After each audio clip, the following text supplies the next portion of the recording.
Greetings, Nick with Sweetwater here.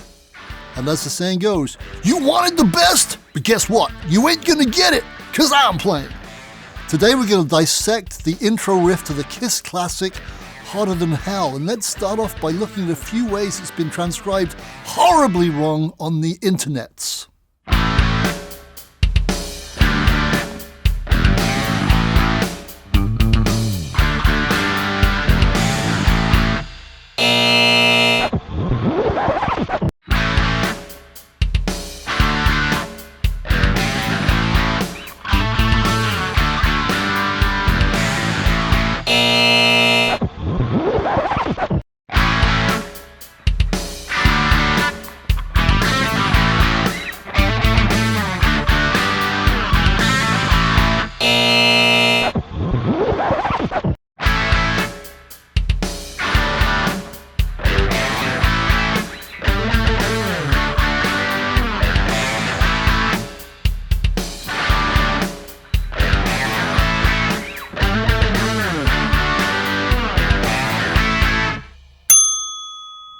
That's more like it, and I'll tell you later on why I know that's 110% Kiss approved correct.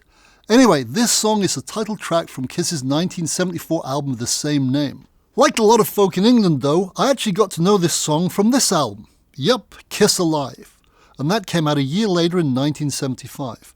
Now to me personally, this is a dictionary of amazing Ace Frehley licks that I, like many others, have shamelessly plundered from over the years and will continue to do so shamelessly.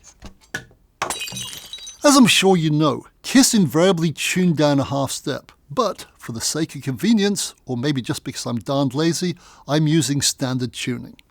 Now a big reason I love this punchy riff so much is the second chord Mr. Stanley hits, namely the one after the two big A5 chords. Then he comes to this one. I love that one. It has a great tension to it and vibe. And that's the one that's frequently played wrong, as you saw in the first three showings. And I got them all from the Googles and YouTube. Hurrah, it's out there and it's wrong. Now the reason I can say with 151.3% certainty that I'm playing this chord exactly the same as Paul is because of this. He made a quarantine video recently and he played it and I was able to slow it down and watch his hands really closely. And that's the chord, my friends. That's the magic one. A lot of people also finish the riff differently to the way Paul plays it, namely with an open D to an open G, like this. That's not what Paul Stanley does, however. He plays it like this. It's still D to G, just a much cooler way. And how he's playing the D is just barring the 7th fret on the D, G and B strings. And as for the G, he plays it like this. Namely 9th fret on the D string, 7th fret on the G string, and 8th fret on the B string. But he doesn't just play it, he hammers to it, so he goes. Gives it that swagger, that Paul Stanley swagger. The other neat little quirk that Paul Stanley adds to this riff is this. He extends the A5 open chord to include the B and high E strings, like this.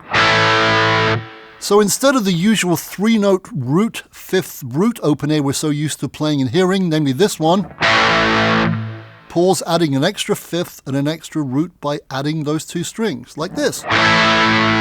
So his extended A5 chord goes root, 5th, root, 5th, and another root.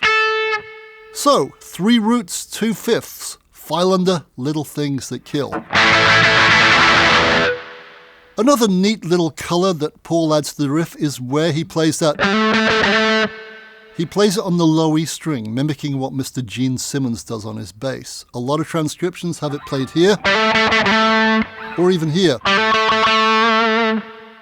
That one's got more vibe, more lows. It's cool, kind of like Paranoid. Play it at the 12th, not the 7th. It's better that way. And that pretty much covers every aspect of this fine riff, apart from this little ditty. Which almost sounds like Layla, doesn't it? Well, that's kind of sort of how Layla sounds. Let's look at the Kiss lick. It goes like this. Open low E. Hammer to the 3rd fret with your 3rd finger to G. So And then you do the same kind of move on the A string, apart from you go hammer and then pull off again to the open. So it's open, hammer to the third, pull off, and then go back to that note there. So very slowly it's this. And that's it. That's the whole riff. Here's the whole thing one more time slowly.